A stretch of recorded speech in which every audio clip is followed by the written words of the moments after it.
One of the engines in Edward's shed was called Gordon. He was very big and very proud.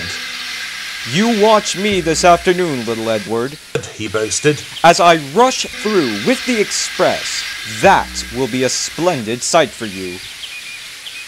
Just then, his driver pulled the lever. Goodbye, little Edward, called Gordon as he puffed away. Look out for me this afternoon. Edward went off too, to do some shunting. Edward liked shunting. It was fun playing with trucks. He would come up quietly and give them a pull. Oh, oh, oh, oh, oh! Screamed the trucks. Whatever is happening? Then he would stop. The silly trucks would go bump into each other. Oh, oh, oh, oh! Oh, they cried again. Edward pushed them until they were running nicely. When they weren't expecting it, he would stop. One of them would be sure to run onto another line.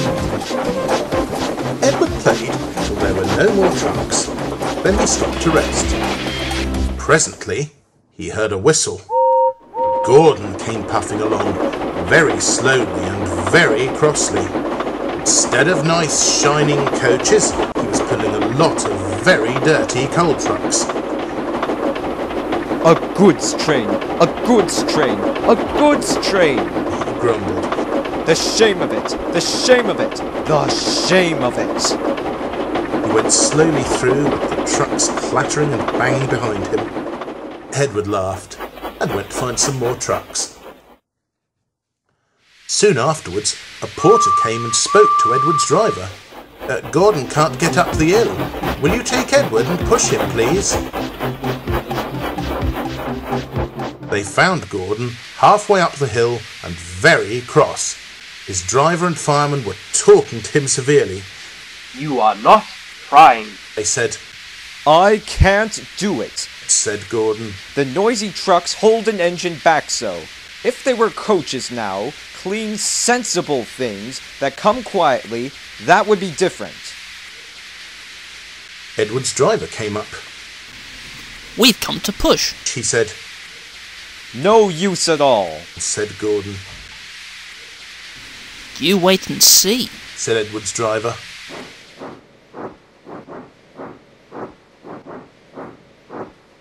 They brought the train back to the bottom of the hill.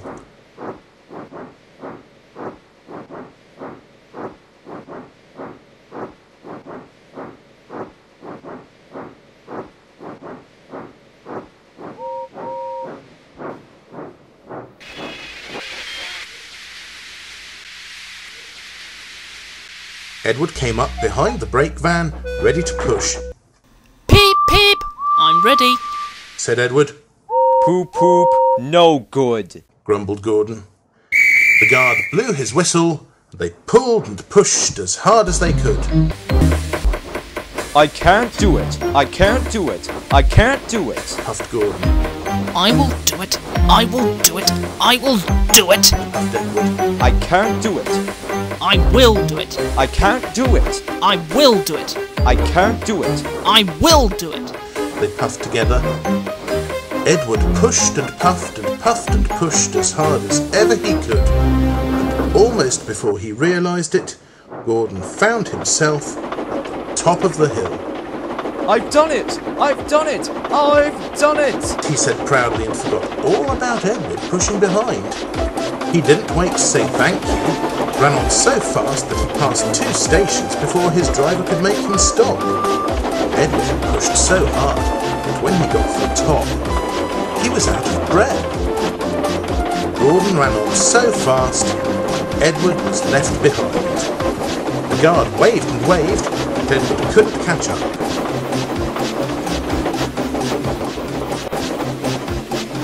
He ran on to the next station, and there the driver and fireman said they were very pleased with him.